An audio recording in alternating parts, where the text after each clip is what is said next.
এই যে সূরা আপনাদের সামনে আমি তেলাওয়াত করেছি, সূরাটির নাম হচ্ছে সূরা কাহাফ। বিশ্বনবী মুহাম্মদুর রাসূলুল্লাহ সাল্লাল্লাহু আলাইহি ওয়াসাল্লাম বলেন, শেষ জামানার সবচাইতে বড় ফিতনার নাম হবে দাজ্জাল। এই দাজ্জালের ফিতনা থেকে ওই সমস্ত মানুষেরা বেঁচে যাবে যারা সূরা কাহাফ প্রথম 10 আয়াতে কারিমা মুখস্থ করে প্রতিদিন যারা আমল করবে। এই আমল করতে পারলে শেষ জামানার সবচাইতে বড় ফিতনার নাম হলো দাজ্জাল। এই দাজ্জালের ফিতনা থেকে রব্বুল আলামিন তাদেরকে হেফাজত করে নিবে। সম্মানিত প্রিয় উপস্থিতি, তাহলে সেই দাজ্জালের ফিতনা থেকে বাঁচাবে আপনাকে যে সূরা, সেই সূরার নাম কি? জোরে বলেন, আরো জোরে বলেন। কাহাফ। এখন আসেন শানে নুজুল। এই কাহাফ, এই সূরাটা কোন সময় নাজিল হয়েছে? আমার নবীজি যখন মক্কাতে দ্বীনের প্রচার করা শুরু করলো, দ্বীনের প্রচার করতে করতে এক পর্যায়ে কাফের বেঈমানদের বাধা বিপত্তি ছিল কি ছিল না? জোরে বলেন, ছিল কি ছিল না? আমার নবীজি এই দ্বীনের প্রচার করতে গিয়া সাফা পাহাড়ে আরোহণ করলো। কোন পাহাড়ে? সাফা পাহাড়ে যাওয়ার পরে আমার নবীজি বললেন, ইয়া সাবাহা, তিনি সকালবেলা মানুষদেরকে আহ্বান করলেন, ও মক্কাবাসীরা, সবাই উপস্থিত হয়ে গেল। ডাক দিয়ে বলল, তোমরা এই মুহূর্তে আমি যদি তোমাদেরকে বলি যে এই পাহাড়ের পাদদেশে শত্রুপক্ষ আমাদেরকে আক্রমণ করার জন্য ওঁত পেতে আসে, তোমরা কি বিশ্বাস করবা নাকি? সবাই এক বাক্যে বলল, কেন করব না, কারণ তোমার মতো সত্যবাদী যুবক মক্কাতে একটাও নাই। আল্লাহু আকবার। আমার ভাইরা এই কথা বলার পরে আমার নবীজি বলল, এটা যদি বিশ্বাস করো তাহলে এই মুহূর্তে বিশ্বাস করে নাও, আমি আল্লাহর পক্ষ থেকে নবী, আল্লাহ আমাকে কিতাব দিয়েছেন, তোমরা সবাই পড়ো লা ইলাহা ইল্লাল্লাহ মুহাম্মাদুর রাসূলুল্লাহ। যখনই এই কথা বলল তখনই আবু লাহাব বলল, মুহাম্মদ জঙ্গি হয়ে গেছে। কথা বলেন আরে ভাই, মুহাম্মদ কি হয়ে গেছে? জঙ্গি হয়ে গেছে। আজও দেখবেন আমার সমাজের ভিতরে এমন কিছু মানুষ আছে, এমন কিছু ইসলামের নেতা আর কর্মীরা বলে, জমিন যার আইন চলবে তার। এই আইনকে বাস্তবায়ন করতে গিয়ে জালিমদের সামনে যখন কথা বলা হয় তখনই তারা আমাদেরকে বলে এরা জঙ্গি হয়ে গেছে, মৌলবাদ হয়ে গেছে। কথা বলেন। সুতরাং সে সময় আবু লাহাব বলেছিল, আজও বাংলার জমিনে সেই আবু লাহাবদের উত্তর সরিয়ে কথা বলতে পারে, কোনো সন্দেহ? এ কথা বলার পরে আমার নবীজি মন খারাপ করলেন না, চুপ রইলেন। আবু লাহাবের রাগকে চেক দিতে পারলেন না। এক পর্যায়ে আবু লাহাব বলে উঠল, তাব্বাল্লাকা ইয়া মুহাম্মদ, হে মুহাম্মদ তুই ধ্বংস হয়ে যা। নাউজুবিল্লাহ। কাল সকালবেলা ফজরের নামাজ পড় বলবে, আরো জোরে বলেন, হে মুহাম্মদ তুই ধ্বংস হয়ে যা।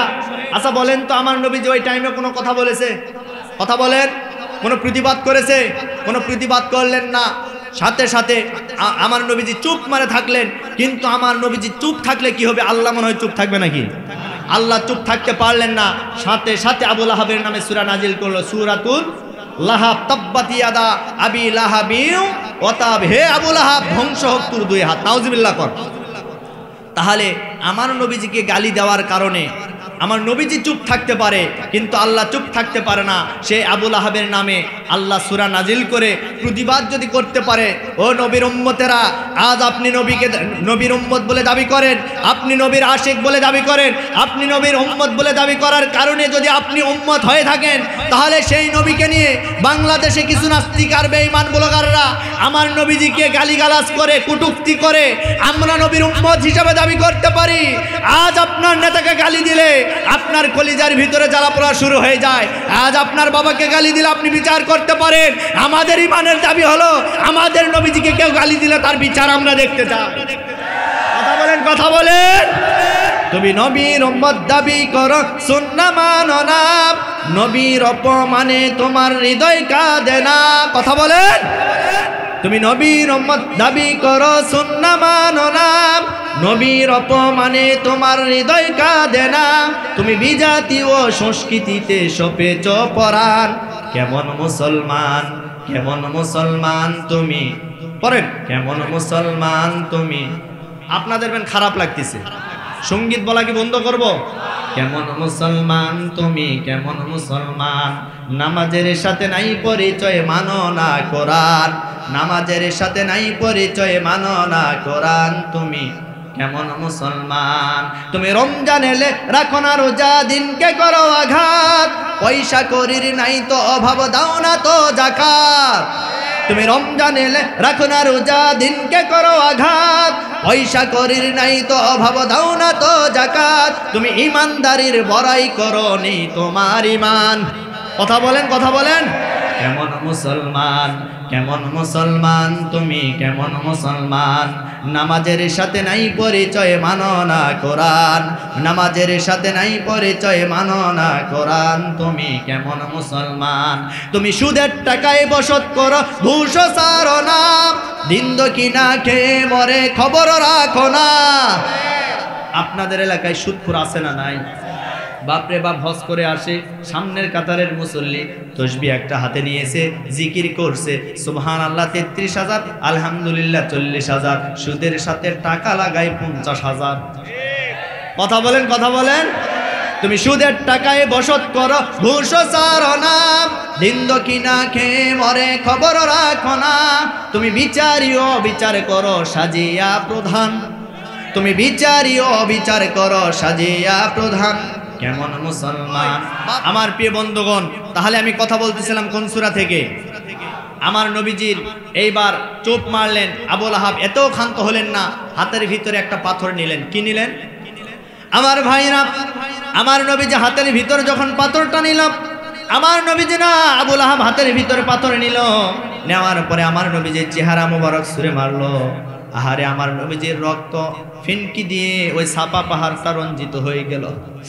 আমার নবীজি কথা বলতে পারলেন না, আবু লাহাব রাগকে চেক দিতে পারলো না, দৌড় মারলো বাড়িতে। বাড়িতে যাওয়ার পরে নিজের কলিজার টুকরা সন্তান উতবা এবং উতাইবাকে ডাক দিয়ে বলে, ও উতবা, উতাইবা, এই মুহূর্তে মুহাম্মদের 2 কন্যাকে তালাক দিয়া তার বাড়িতে রেখে আসো।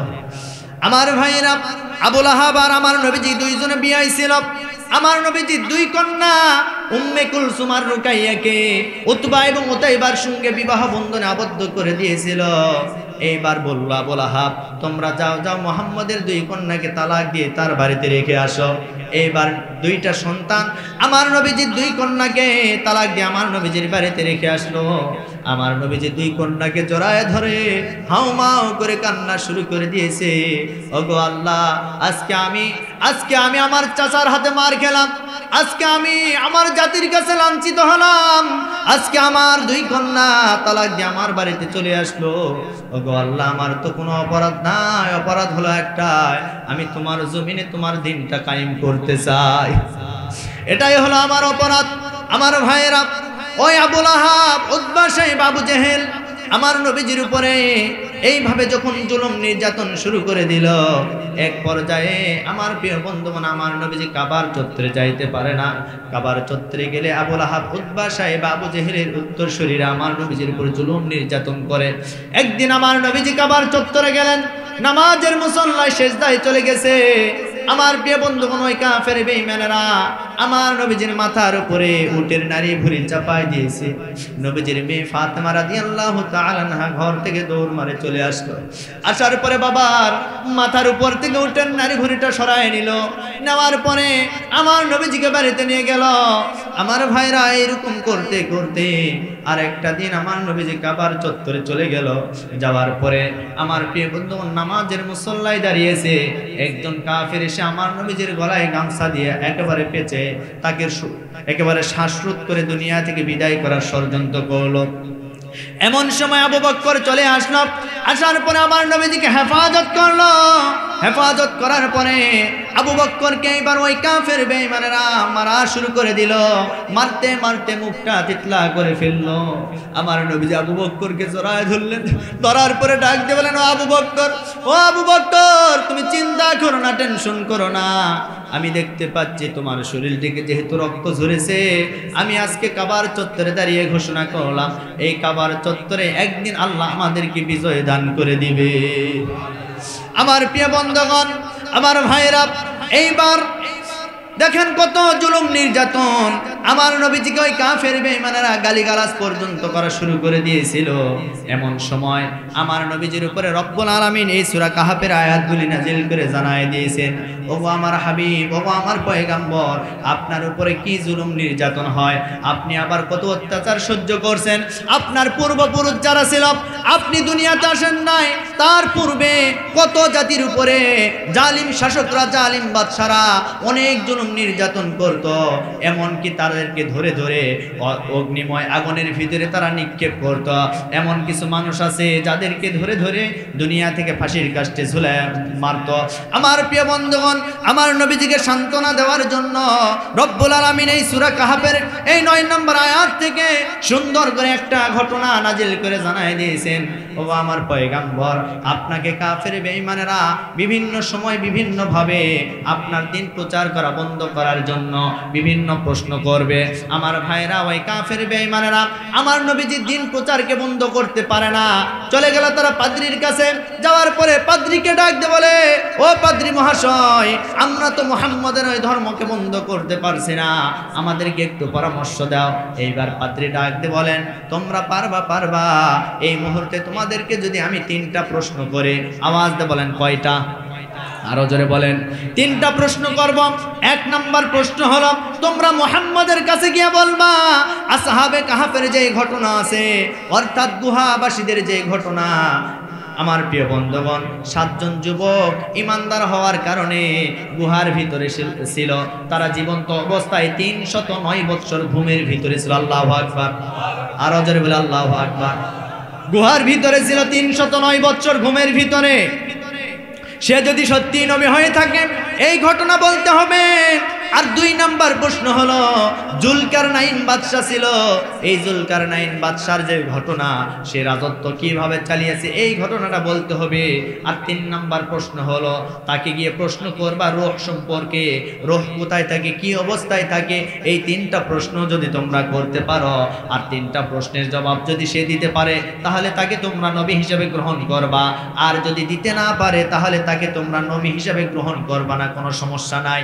এই কথা বলার পরে ওই কাফের বেঈমানেরা আনন্দিত হয়ে চলে আসলো আমার নবীজির কাছে। আমার নবীজির কাছে এসে 3টা প্রশ্ন ছুড়ে মারলো। এখন আপনাদের কাছে আমার প্রশ্ন হলো, আচ্ছা বলেন তো, আমার নবীজি বলতে পারবে কি পারবে না? সেই ক্ষমতা আমার নবীজির আছে না নাই? রাহমাতুল লিল আলামিন নবী, কোরআনে প্রমাণ, আশিক বিনে কে বুঝিবে আমার দয়ার নবীর শান। মারহাবা কোন? রাহমাতুল লিল আলামিন নবী, কোরআনে প্রমাণ, আশিক বিনে কে বুঝিবে আমার দয়ার নবীর শান। আল্লাহু আকবার। ওই কাফের বেঈমানেরা আমার নবীজির কাছে এসে 3টা প্রশ্ন ছুড়ে মারলো। ডাক দিয়ে বলো, আব্দুল্লাহর ছেলে মুহাম্মদ পড়েন সাল্লাল্লাহু আলাইহি ওয়াসাল্লাম, আপনি যদি সত্যি নবী হয়ে থাকেন, আপনি যদি সত্যি পয়গম্বর হয়ে থাকেন, তাহলে এই মুহূর্তে আমরা 3টা প্রশ্ন করব। এই 3টা প্রশ্নের জবাব যদি আপনি দিতে পারেন, আমরা ওয়াদা করলাম আপনার হাতে হাত রেখে আমরা কালেমা পড়ে মুসলমান হয়ে যাব। 1 নম্বর প্রশ্ন হলো, আপনি জবাব দেন, আপনি বলুন তো, আসহাবে কাহাফের যে ঘটনা, গুহাবাসীদের ঘটনা আমাদেরকে বলতে হবে। এই গুহাবাসীদের ঘটনা, তারা কেন ওই গুহার ভিতরে ঘুমন্ত অবস্থায় ছিল, এটা হলো 1 নম্বর প্রশ্ন। 2 নম্বর প্রশ্ন হলো জুলকারনাইন বাদশার ঘটনা আমাদেরকে বলতে হবে। 3 নম্বর প্রশ্ন হলো রূহ সম্পর্কে আমাদেরকে বলতে হবে। যদি 3টা প্রশ্নের জবাব দিতে পারেন, তাহলে আমরা আপনাকে নবী হিসেবে গ্রহণ করব। আর যদি আপনি জবাব দিতে না পারেন, তাহলে আমরা বুঝবো আপনি ভণ্ড নবী। জোরে বলেন আউযুবিল্লাহ। এই কথা বলার পরে আমার নবীজি বললেন, ঠিক আছে, আজকে তোমাদেরকে আমি বলতে পারবো না, তোমরা আগামীকাল আমার কাছে এসো, আমি জবাব দিয়ে দিব। এই কথাটা বলার পরে তারা বাড়িতে চলে গেল। পরের দিন আবার ওই কাফের বেঈমানের আমার নবীজির কাছে আসলো, কিন্তু আমার নবীজি জবাব দিতে পারে? কথা বলেন না কেন? আমার নবীজি জবাব দিতে পারে? পারে না। পরের দিন পারে নাই, তৃতীয় দিন পারে নাই, চতুর্থ দিন পারে নাই। এইভাবে করতে করতে আমার নবীজি পেরেশান হয়ে গেছে, আমার নবীজি টেনশনে পড়ে গেল, চিন্তিত অবস্থায় হয়ে গেল। এক পর্যায়ে জিবরিল আমিন ফেরেশতা এসে আমার নবীজির কানে কানে বলল, ইয়া রাসূলুল্লাহ, ইয়া হাবিবাল্লাহ, আপনি তো সারা জীবন চেষ্টা করলে উত্তর দিতে পারবেন না, কারণ একটা শব্দ আপনার বাকি পড়ে গেছে, একটা শব্দ আপনার বাদ পড়ে গেছে। সেই শব্দটা হলো আপনি যে ওই কাফের বেঈমানদেরকে বলেছেন আপনি আগামীকাল বলবেন, আপনি তো বলেন না আগামীকাল বলবো ইনশা, আপনি তো এই কথা বলেন নাই। তার মানে এখান থেকে বোঝা গেল আগামীকাল আপনি কোনো কাজ করবেন, সে কাজের পূর্বে আপনাকে বলতে হবে ইনশা। এ কথা বলে যুবক ভাইরা, কি বলতে হবে? ইনশাআল্লাহ। এরপরে কাজটা যখন সম্পন্ন হয়ে যাবে আপনাকে বলতে হবে আলহামদুলিল্লাহ। এরপরে আপনি মনে করেন কোনো মানুষ যখন মারা যাবে তখন বলতে হবে কি? কথা বলেন আরে ভাই, আলহামদুলিল্লাহ, ইনশাআল্লাহ। কোনো আশ্চর্যজনক বিষয় দেখলে বলতে হবে ইন্নালিল্লাহ। দেখছেন কি বলতে হবে বলেন ভাই? সুবহানাল্লাহ। এই শব্দগুলো বলার দরকার আছে না নাই? কিন্তু আজকে আমার বাংলাদেশে কিছু নাস্তিক বের হয়েছে যারা আলহামদুলিল্লাহ, সুবহানাল্লাহ, ইনশাআল্লাহ এগুলির বিরোধিতা শুরু করছে। কথা বলেন না কেন? এই সমস্ত নাস্তিকরা এই আলহামদুলিল্লাহ, সুবহানাল্লাহর মর্যাদা বুঝবে কি? তাদের মাথায় কিচ্ছু নাই। কথা বলেন, মাথা আছে কিন্তু ঘেলু নাই, মাথা আছে ঘেলু নাই, বোঝার মতো কোনো যোগ্যতা তাদের নাই। আমার প্রিয় বন্ধুগণ, আমার ভাইয়েরা, আমি বলতেছিলাম আমার নবীজি উত্তর দিবে, কি উত্তর দেয় সেটা আমাদের জানার দরকার আছে না নাই? পাশে মা বোনেরা আছে, মা বোনদের সম্পর্কে কিছু ওয়াজ করা দরকার। কথা বলেন এই যুবক ভাইরা, কি বলেন? আজকে মা বোন ভালো, আজকে আমার বোনেরা ভালো, যুবকরা ভালো, কারণ এই বোনদের কারণে যুবকরা নষ্ট হয়ে যাচ্ছে। কথা বলেন, মা বোনদের সম্পর্কে ওয়াজ হলো আমার সর্বপ্রথম আপনাদেরকে দুটি কাজ ছাড়তে হবে। জোরে বলেন কয়টি? আরো জোরে, জোর হলো না। দুইটি কাজ, এই দুটি কাজ ছাড়তে হবে, চারটি কাজ ধরতে হবে। এই দুটি কাজের ভিতরে এক নম্বর কাজ হলো বেপরদা অবস্থায় চলা যাবে না। কথা বলেন, আজ আমার সমাজের ভিতরে বেপরদা মহিলা আছে না নাই? বাপরে বাপ, আজকাল বর্তমান সমাজের ভিতরে এমন শুরু হয়ে গেছে, ছেলেরা মেয়েদের ভেষ ধরে, মেয়েরা ছেলেদের ভেষ ধরে। কথা বলেন, মেয়েদেরকে বলা হলো তোমরা টাকনুর নিচে কাপড় পরিধান করো, এটা মেয়েদের পর্দা, টাকনুর নিচে। অথচ মেয়েরা টাকনুর নিচে পরে না, টাকনুর উপরে পরে। একটা জামা বের হয়েছে, নাম দিয়েছে প্লাজো। নাম কি? আচ্ছা, এই প্লাজো যখন পরে টাকনুর উপরে না নিচে? এ যুবক ভাইরা, কথা বলেন না কেন? উপরে না নিচে? উপরে পরে। তার মানে বোঝায় আমার নিচতলা যদি এত ভালো হয়, উপর তালাবেন আরো কত ভালো। কথা বলেন, কথা বলেন। এই জন্য দেখবেন পুরুষদেরকে বলা হলো তোমরা টাকনুর উপরে পড়ো, অথচ পুরুষটা টাকনুর নিচে পড়ে। কথা বলেন, তার মানে বোঝা গেল আমার সমাজে সব উল্টা পাল্টা। কথা বলেন, আরো জোরে বলেন আমার ভাইরা। এই জন্য মা বোনদের উদ্দেশ্যে বলতে চাই, মা বোনেরা আপনারা পর্দা করুন, পর্দার ভিতরে থাকতে হবে। কথা বলেন ঠিক কিনা? এ যুগের ছেলেরা, এ যুগের মেয়েরা, বলবো বলবো বলবো, এ যুগের ছেলেরা, এ যুগের মেয়েরা, পাঙ্খু মাইরা হাইটা যাই, ও কাকু গো কোনটা ছেলে চিনা বড় দায়, ও কাকু গো কোনটা মেয়ে চিনা বড় দায়। মাইয়ারা সব শার্ট প্যান্ট পইরা, ওড়না সারা চলে হে, বলতে গেলে হে ভাবনিয়া কয় একে মডার্ন বলে। ভাবে সে নায়িকা অথবা গায়িকা, ভাবে সে নায়িকা অথবা গায়িকা, দেখলে ডাইনি মনে হয়, সে বুঝে না জনগণ ডাইনি তারে কয়। কথা বলেন, কথা বলেন আমার ভাইরা। একজন ফকির অন্ধ মানুষ ট্রেনের ভিতরে ভিক্ষা করার জন্য উঠেছে। ওঠার পরে সবার কাছে যখন ভিক্ষা যাচ্ছে, এমন সময় একটা যুবক 5টা টাকা ফকিরকে ভিক্ষা দিয়েছে। এখন এই ফকির চিন্তা করে, এই আমাকে যে ভিক্ষাটা দিল এটা লেডিস না জন্ডিস পরীক্ষা করা দরকার। এইবার পরীক্ষা করার জন্য এই ফকির বাবাজি ওই যুবকের মাথায় হাত দিয়েছে। মাথার পিছনে তাকায় দেখে লম্বা লম্বা চুল। এরপরে কানের ভিতর হাত দিয়ে দেখে কানে পড়ছে দুল। তখন চিন্তা করলো এটা কোনো পুরুষ মানুষ না, এটা হবে জন্ডিস। অতএব আল্লাহর কাছে দোয়া করা দরকার। এইবার ওই ফকির বাবাজি দোয়া করছে, আল্লাহ আমার আম্মার জন্য সুন্দর একটা জামাই দিও। আচ্ছা বলেন তো ওটা কি মহিলা না পুরুষ? কথা বলেন না কেন? মহিলা আক্তার পুরুষ, মহিলা আক্তার এরকম আছে না নাই? আজকে মহিলারা কি হতে চায়? শরীফ হতে চায়, আর পুরুষটা শরীফা হতে চায়। কথা বলে না রে ভাইরে আমার প্রিয় বন্ধুগণ। এই জন্য আজ বর্তমান যুবকরা নষ্ট হওয়ার পিছনে কারণ হলো মা বোনদের বেপরদা। কথা বলেন, আজকে যদি তারা পর্দা করত এই যুবকরা ভালো হয়ে যেত। আজকে আমি তো বারবার একটি উদাহরণ দিয়ে বলি, আপনার এলাকায় যখন দাদি আর নাতি একসঙ্গে হেঁটে যায়, দাদির বয়স 60 বছর, নাতির বয়স 15 বছর, এখন দেখবেন দাদির গায়ে বোরখা আছে, নাতির গায়ে বোরখা নেই। কথা বলেন না কেন? কিন্তু দেওয়ার প্রয়োজন ছিল নাতির গায়ে, দাদির গায়ে দিয়ে তো কোনো লাভ নাই, কারণ ওটা বুড়ি হয়ে গেছে, ওর দিকে কেউ তাকাবে না, কুত্তায়ও তাকাবে না। কথা বলেন আরে ভাইরে, কথা ঠিক। আমি তো উদাহরণ দিতে গিয়ে বলি, আপনার এলাকায় আমের গাছ লাগান না? কথা বলেন না কেন? আচ্ছা, আমের গাছ যখন লাগান, ছোট্ট অবস্থায় যখন লাগান, এই আমের গাছ ভেড়া, বকরি, এরপরে আরো বিভিন্ন গরুর কাছ থেকে হেফাজত করার জন্য এর চতুর্দিকে একটা কি দেন?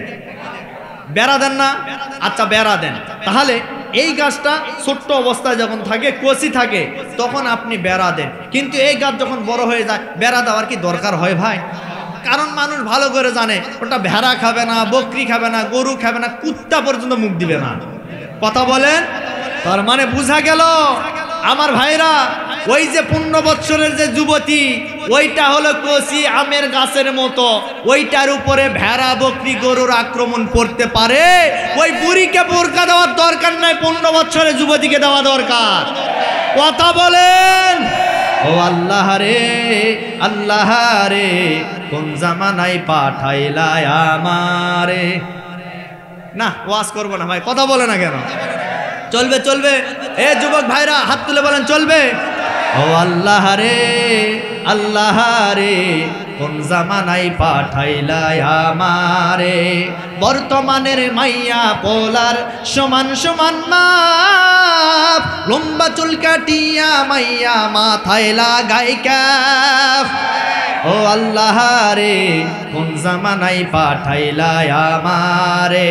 আল্লাহ রে, আল্লাহ রে, কোন জামানায় পাঠাইলা আমারে। বর্তমানের মাইয়া পোলার দেখো কি কারবার, মগি সামনে মগা পিছে হুন্ডারি ড্রাইভার। কথা বলেন, কথা বলেন। বর্তমানের মাইয়া পোলার দেখো কি কারবার, মগি সামনে মগা পিছে হুন্ডারি ড্রাইভার। ও আল্লাহ রে, কোন জামানায় পাঠাইলা আমারে।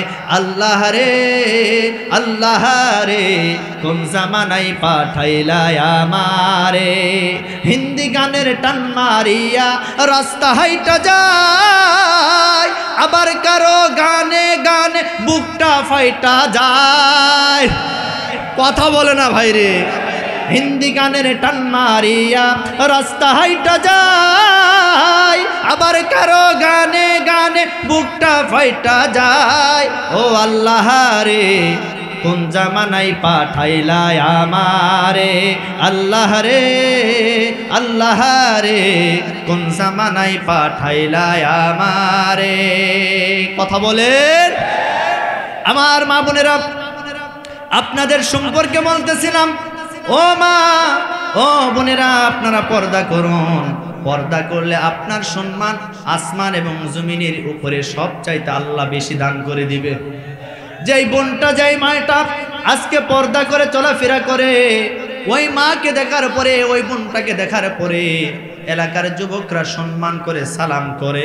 আর যেই মহিলাটা, যেই মেয়েটা শাবনূর পপির মতো চলাফেরা করে, ওকে সম্মান করা তো দূরের কথা, আর ওর দিকে বেশি বেশি তাকায় থাকে।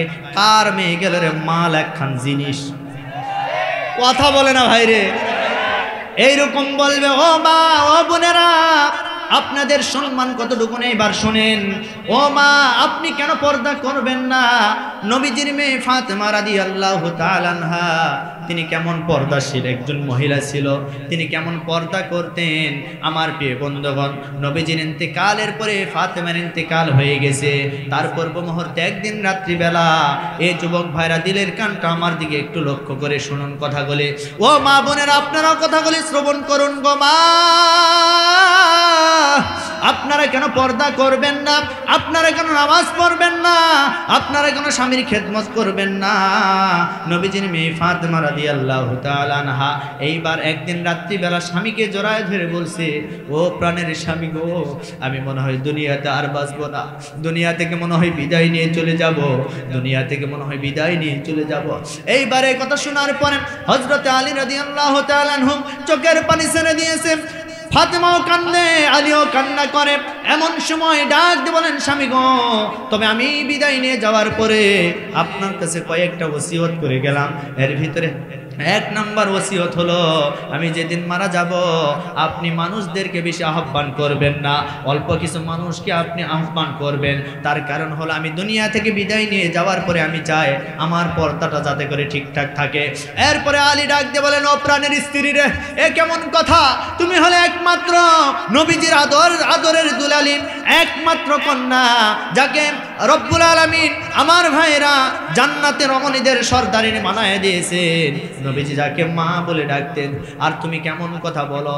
তোমার মৃত্যুর খবর শুনে হাজার হাজার মানুষ চলে আসবে, তোমার জানাজার নামাজটা আদায় করবে। এইবার ফাতেমা ডাকতে বলেন, স্বামী গো, না না না, আমি বেশি মানুষকে চাই না, আমার রব যদি আমার প্রতি খুশি থাকেন এটাই আমার জন্য যথেষ্ট হয়ে যাবে। আল্লাহু আকবার, এটাই আমার জন্য যথেষ্ট হয়ে যাবে। ও স্বামী, আপনি আপনাকে যা বললাম এই কথা অনুযায়ী আমার কাজটা সম্পন্ন করবেন, আমার জানাজার নামাজটা সম্পন্ন করবেন। এর কিছুদিন পরে নবীজির মেয়ে ফাতেমা রাদিয়াল্লাহু তাআলা আনহার মৃত্যু হয়ে গেল। মৃত্যু হয়ে যাওয়ার পরে আলী দু চোখের পানি ছেড়ে দিয়েছে, কান্না করতে করতে গভীর রজনীতে চলে গেল নবীজির একজন প্রিয় সাহাবী আবু জার গিফারি রাদিয়াল্লাহু তাআলা আনহু, তার বাড়ির দরজার সামনে নয়, একেবারে জানলার কাছে চলে গেল। যাওয়ার পরে এইবার ফুপায়া ফুপায়া কান্না করতেছিল। এই কান্নার আওয়াজ শুনে আবু জার ঘর থেকে ডাক দিয়ে বলেন, কে গো তুমি রাত্রিবেলা আমার জানালার পাশে কান্না করছো? আলী ডাক দিয়ে বলেন, আমি হলাম নবীজির জামাই আলী, হাসান হুসাইনের বাবা আলী, ফাতেমার স্বামী আলী। এইবার লাফ দিয়ে উঠলেন, ওঠার পরে বললেন, ওগো আলী, আপনি কেন এই রাত্রিবেলা আমার জানালার সামনে ফুপায় ফুপায় কান্না করছেন? এইবার ডাক দিয়ে বলেন, আমার কান্নার কারণ হলো এই পৃথিবীর শ্রেষ্ঠ মহিলা, জান্নাতি রমণীদের সর্দারিনী যিনি ফাতেমা, নবীজির একমাত্র আদরের দুলালী মেয়ে, সে দুনিয়া থেকে বিদায় নিয়ে চলে গেছে। ও নবীর প্রিয় সাহাবী, আসো আসো, জলদি করে ওঠো, তার জন্য কবরটা একটু খনন করতে হবে। এইবার আবু জার গিফারি রাদিয়াল্লাহু তাআলা আনহু ঘর থেকে যখন বের হলেন, বের হওয়ার পরে একটা কোদাল হাতের ভিতরে নিলেন, আর একটা মাটি ফেলানোর ঝুড়ি হাতের ভিতরে নিলেন। নেওয়ার পরে কবরের দিকে চলে গেল। আবু জার গিফারি রাদিয়াল্লাহু তাআলা আনহু কান্না শুরু করে দিল। এমন সময় কবরটা খনন করতেছিল।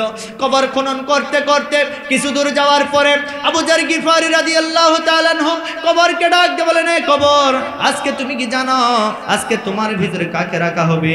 আজকে এমন একটা মহিলাকে রাখা হবে যেই মহিলা জান্নাতি রমণীদের সর্দারিনী হবে। খবরদার খবরদার কবর, তুমি ফাতেমার সাথে আজকে বিয়াদবি করবা না। এই কথাটা বলার পরে আবার কিছুদিন চলে গেল। যাওয়ার পর আবার ডাক দিয়ে বলে, হে কবরের মাটি রে, আজকে তুমি কি জানো আজকে তোমার ভিতরে কাকে রাখা হবে? তুমি হয়তো জানো না, এমন একজন মাকে রাখা হবে যেই মার সন্তানেরা জান্নাতি যুবকদের সর্দার হবে। ইমাম হাসান এবং হোসাইন রাদিয়াল্লাহু তাআলা আনহুমা, এদের মাকে আজকে তোমার ভিতরে রাখা হবে। কবর রে, খবরদার খবরদার, ফাতেমার সাথে আজকে বিয়াদবি করবা না। এই কথা বলার পরে আবার কিছু দূর চলে গেল।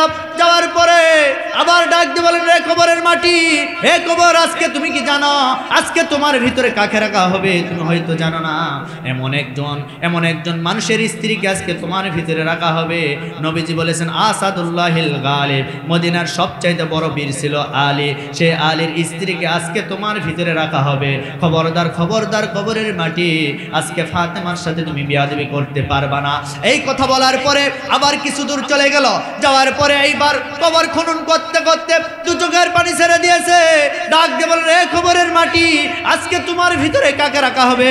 এটা কি তুমি জানো এই পৃথিবীর শ্রেষ্ঠ মহামানব, শ্রেষ্ঠ মানুষ, যেই মানুষটাকে সৃষ্টি না করলে আল্লাহ কিছুই সৃষ্টি করতো না, এমন একজন মানুষ, এমন একজন মহামানুষ, সেই মহামানবের মেয়ে, একমাত্র আদরের দুলালী, যাকে তিনি মেয়ে বলে ডাকতেন না, মা মা বলে ডাকতেন, সেই মেয়েকে আজকে তোমার ভিতরে রাখা হবে। খবরদার খবরদার, আজকে ফাতেমার সাথে তুমি বিয়াদবি করতে পারবা না। তাআলা। এই কথাটা বলার পরে কবরটা খনন সম্পন্ন হয়ে যাবে। এর পূর্ব মুহূর্তে কবর থেকে আওয়াজ শুরু হয়ে গেল, ও নবীর প্রিয় সাহাবী আবু জার, কান খাড়া করে শুনে নাও।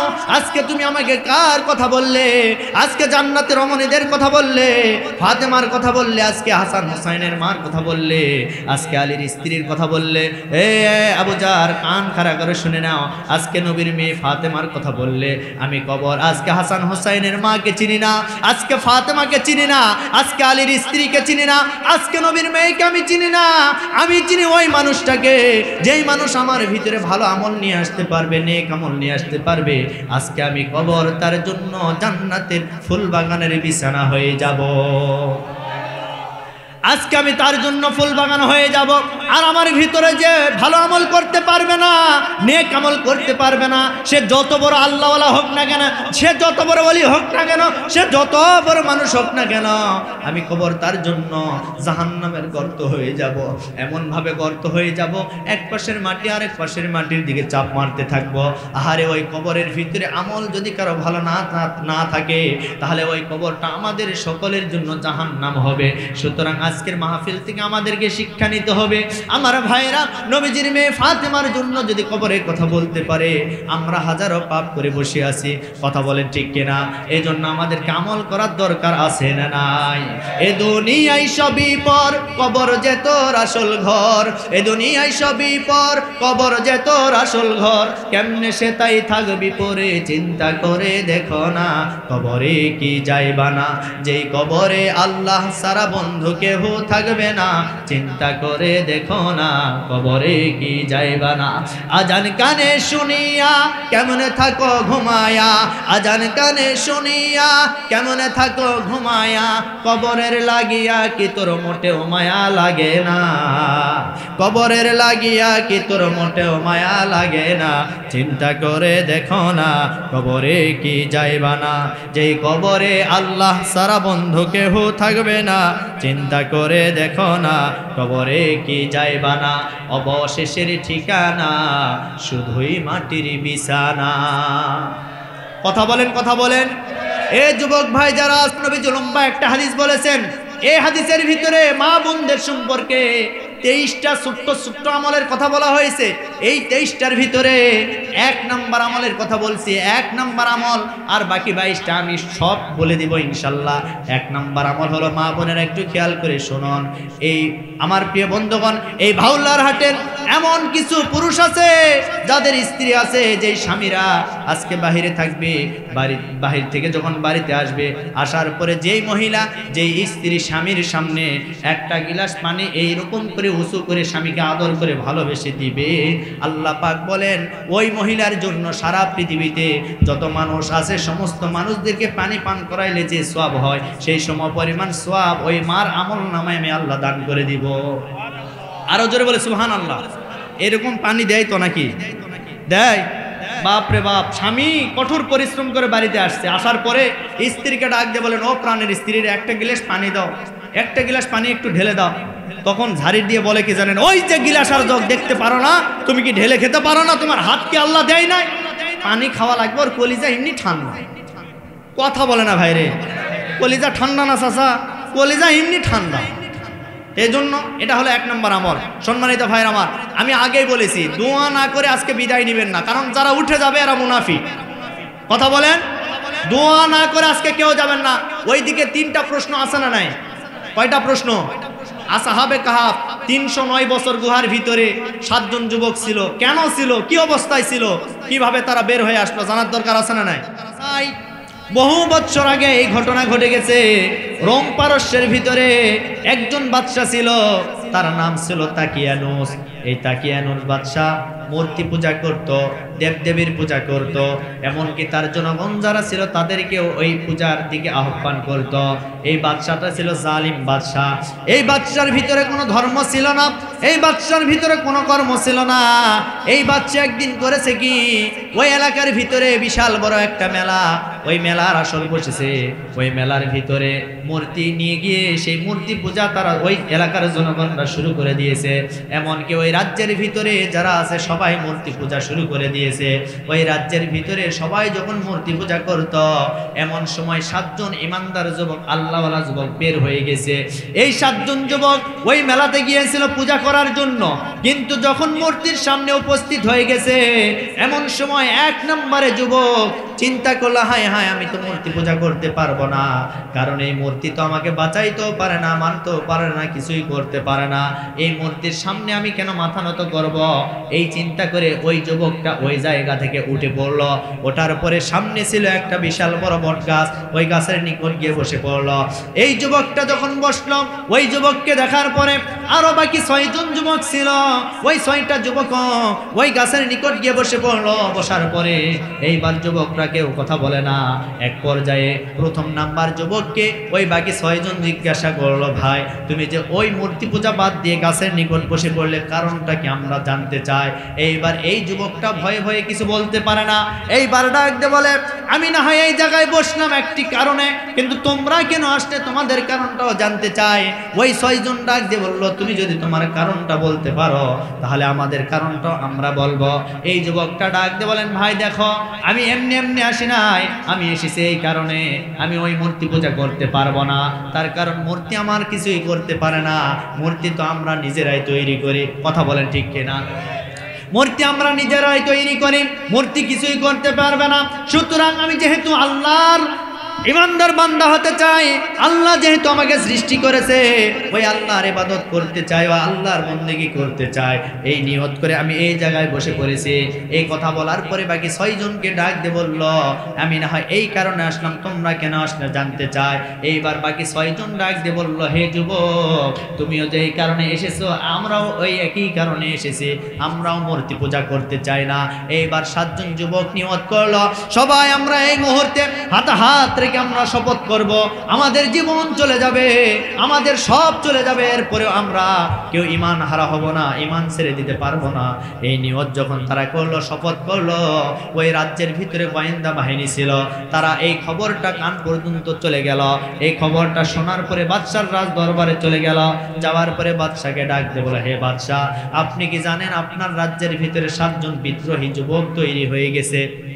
7 জন বিদ্রোহী যুবক তৈরি হয়ে গেছে। এই 7 জন যুবক আপনাকে মানে না, আপনাকে স্বীকার করতে চায় না, আপনার ধর্মের বিরুদ্ধে তারা কথা বলা শুরু করে দিয়েছে। তারা ধর্মান্ধ হয়ে গেছে, তারা ধর্মান্ধ হয়ে গেছে, তারা জঙ্গি হয়ে গেছে, তাদের বিচার করা দরকার। আমার ভাইরা, আজও দেখবেন মতের সাথে যদি কারো অমিল হয়ে যায়, তাদেরকেও উল্টা পাল্টা ট্যাগ লাগিয়ে দুনিয়া থেকে তাদেরকেও বিদায় করার ষড়যন্ত্র করা হয়। কথা বলেন ঠিক কিনা? যার কারণে আজকে আমার বাংলাদেশের ইতিহাসের দিকে তাকান, কোরআনের শ্রেষ্ঠ মুফাসসির যিনি ছিল, আমাদের কোরআনের মুফাসসির হৃদয়ের স্পন্দন, যাকে আমরা কলিজা দিয়ে মহব্বত করি, আমাদের কোরআনের মুফাসসির আল্লামা সাঈদী সাহেব, যে মানুষটার মতের সাথে মিল না হওয়ার কারণে তাকে আজকে ধর্ষক, তাকে আজকে মিথ্যাবাদী, তাকে আজকে আজে বাজে ট্যাগ লাগিয়ে দুনিয়া থেকে বিদায় করে দেওয়া হয়েছে। কথা বলেন, কথা বলেন। কিন্তু আমরা বলতে চাই, বিচার যদি আজ না হয়, একদিন একটা একটা করে বিচার করা হবে। আল্লামা সাঈদী তুমি মরণি, শহীদ হয়েছ শুধু এটাই জানি। মারহাবা কোন? আল্লামা সাঈদী তুমি মরণি, শহীদ হয়েছ শুধু এটাই জানি। কারাগারে কাটালে 13টি বছর, বাতিল কেঁপেছে তোমায় দেখে থরথর। কারাগারে কাটালে 13টি বছর, বাতিল কেঁপেছে তোমায় দেখে থরথর। তাই তো তোমায় ভাবি প্রতিদিনে, শহীদ হয়েছ শুধু এটাই জানি, শহীদ হয়েছ শুধু এটাই জানি। আল্লামা সাঈদী তুমি মরণি, শহীদ হয়েছ শুধু এটাই জানি। আল্লাহু আকবার। আমার ভাইরা, আপনাদের কি মনে হয় সে ধর্ষক ছিল? কথা বলেন না কেন? না, তাকে ধর্ষণকারী বানানো হয়েছে। কথা বলেন। সে ধর্ষক ছিল না, সে কোনোদিন অন্যায় করে নাই। অন্যায় ছিল একটাই, বাংলার জমিনে 50টি বছর কোরআনের প্রচার করেছে। এটাই ছিল তার অপরাধ। সুতরাং আমরা বলতে চাই দিনের পথে যারা থাকবে তাদেরকে ওই জালিমের বাচ্চারা আজে বাজে নাম দিয়ে জেলখানায় বন্দি করবে। সুতরাং আমরা জেলের ভয় পাই না, আমরা ফাঁসির ভয় পাই না। যেহেতু এই পথে এসেছি, এই পথ আমাদের জন্য সহজ নয়। আমরা বাবার কাছ থেকে বিদায় নিয়েছি, মায়ের কাছ থেকে বিদায় নিয়েছি, পরিবারের কাছ থেকে বিদায় নিয়েছি। জীবন চলে যাবে, তারপরেও বাতিলের কাছে মাথা নত করতে রাজি নাই। কথা বলেন আমার প্রিয় বন্ধুগণ। এই জন্য আজকে আমরা হুজুর যারা আছি, এই হুজুরদের ভিতরে এখন দলাদলি শুরু হয়ে গেছে। আমি হুজুরদেরকে বলবো, ও হুজুরেরা, এত দলাদলি বাদ দিয়ে দেন। কে আক্রোশী, কে সরসিনা, কে দেওয়ানবাগি, কে চরমনাই, কে হেফাজত। এই দলাদলি করার কারণে জালিমের বাচ্চারা আমাদের ঘাড়ের উপরে রক চেপে ধরেছে। কথা বলেন। সুতরাং সমস্ত দলাদলি ভুলে যান, সব দলাদলি ভুলে যান। আজকে এই হুজুরদের বিরুদ্ধে এ কথা বলা, ও কথা বলা, এ ট্যাগ লাগিয়ে দেওয়া, এইটা শুধুমাত্র সুযোগ পেয়েছে আমাদের কারণে। কথা বলেন। কিন্তু আমরা বলতে চাই, এদেশে আলিম ওলামাদের দেশ, এদেশ হচ্ছে ওলিয়া উলিয়াদের দেশ। কথা বলেন। সুতরাং হুজুরদের গালি দেওয়া মানে, হুজুরদের বিদায় করা মানে, এই দেশে কুত্তাও মারা যায়, শিয়াল মারা যায়, জানাজা হয় না, মানুষ মারা যাবে, জানাজা হবে না। কথা বলেন। আজকে মোল্লাদেরকে গালি দেওয়া হয়। কথা বলেন না কেন? এই মোল্লা রে সারা তোকে কবর দিবে না, এই মোল্লা রে সারা তোকে দাফন দিবে না, এই মোল্লা সারা তোর জানাজা কেহ পড়বে না, এই মোল্লা রে সারা তোর জানাজা পড়ছি কিন্তু ওযু করিনি। কি করেনি? জোরে বলেন। সুতরাং ইসলাম বিদ্বেষী, কোরআন বিদ্বেষী নাস্তিক বেঈমানদেরকে আমরা বলতে চাই, আজকে হয়তো আপনারা ক্ষমতায় বসে আছেন, যার কারণে হুজুরদেরকে ধরছেন, মারছেন, জেলখানায় বন্দি করছেন। একটা কথা মনে রাখবেন, আপনারাও বিদায় নেবেন, যেদিন বিদায় নেবেন আপনাদের জানাজা হবে কিন্তু ওযু হবে না। এ পক্ষে কারা কারা মত আছেন তো হাত তোলা লাগে দেখায়।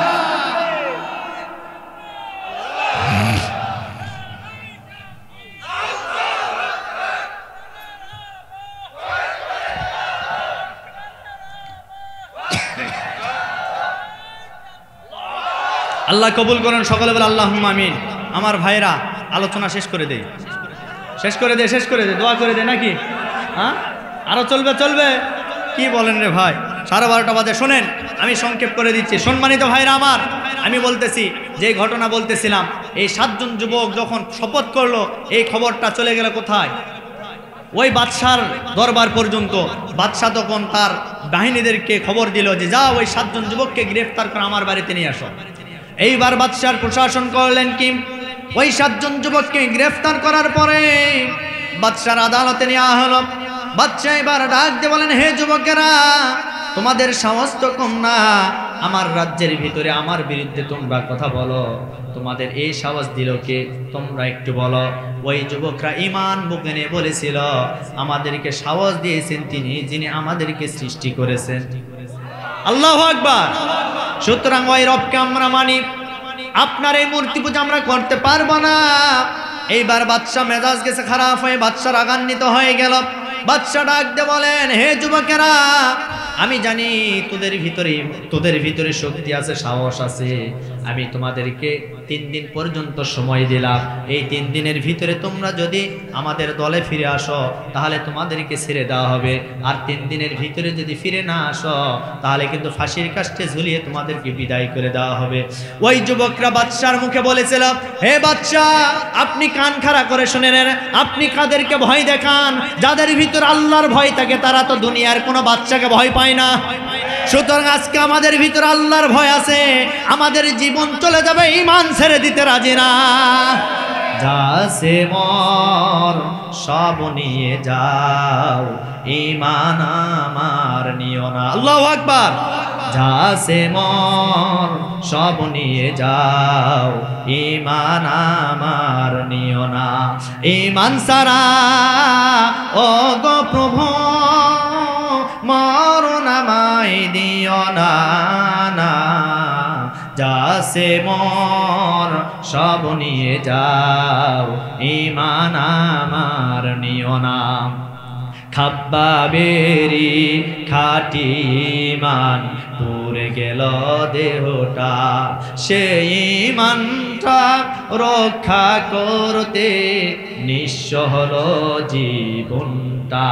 সেই ইমান এত দামি জাহিলরা বোঝে না, যা সে মর সব নিয়ে যাও, ইমান আমার নিও না। ইমান সারা ও গো প্রভু মরণ আমায় দিও না, যা সে মর সব নিয়ে যাও, ইমান আমার নিও না, ইমান আমার নিও না। আমিন কর।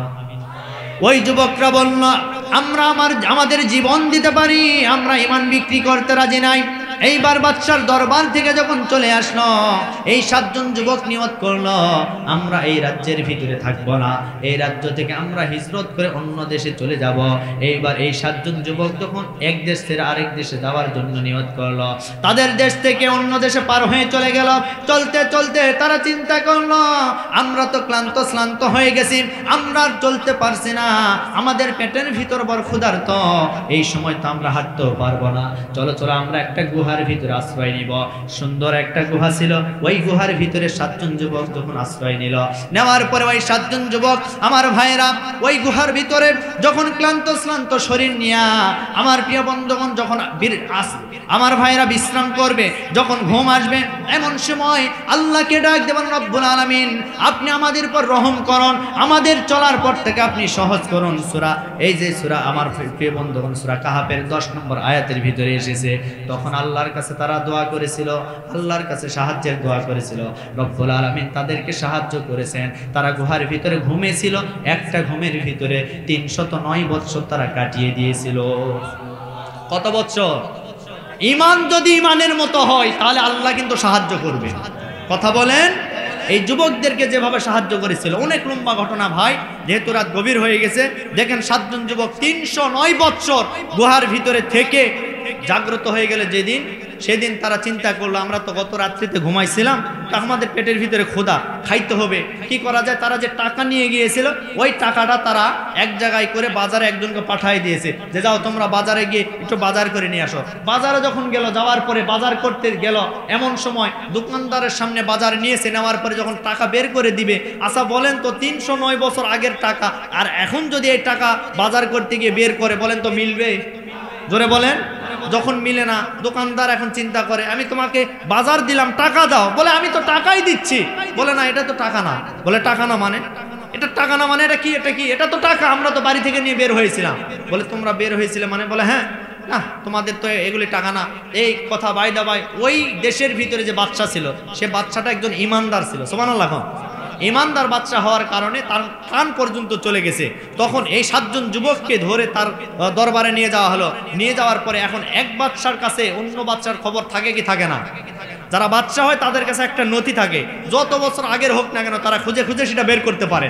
তখন চিন্তা করলো, দেখি এই মুদ্রা কোন বাচ্চার আমলে। তখন সে বের করে দেখে 309 বছর পূর্বে যে বাচ্চা ছিল, সেই বাচ্চার আমলকার যুগের এই পয়সাগুলি, এই টাকাগুলি। সুবহানাল্লাহ। তখন এই বাদশা বলল যে, হে যুবকেরা, আমি বুঝতে পেরেছি তোমরা হয়তো জালিমের জুলুমের শিকার হয়েছিলে। বলে হ্যাঁ, আমরা এরকম, আমাদের বাদশা যে সে আমাদের উপরে হত্যার মানে ষড়যন্ত্র করেছিল, আমরা তার হাত থেকে বাঁচার জন্য আমরা গুহার ভিতরে আশ্রয় নিয়েছি। আমরা তো গত রাত্রে আশ্রয় নিয়েছি। বলল না, তোমরা গত রাত্রিতে আশ্রয় নেও নাই, বরং তোমাদের এই রাতটা 309 বছর পার করে দিয়েছি। আরো জোরে বলেন। আমার প্রিয় বন্ধুগণ, তখন ইমানদার বাদশা হওয়ার কারণে বলল, এ যুবকরা, যেহেতু তোমরা আল্লাহর প্রতি ঈমান এনেছো, আল্লাহর ঈমান আনার কারণে আল্লাহ তোমাকে সাহায্য করেছে, আজ থেকে তোমরা আমার এই বাদশার আমার এই রাজদরবারের ভিতরে রাজার হালতে থাকবা, তোমাদের কোনো অসুবিধা নাই। আল্লাহু আকবার।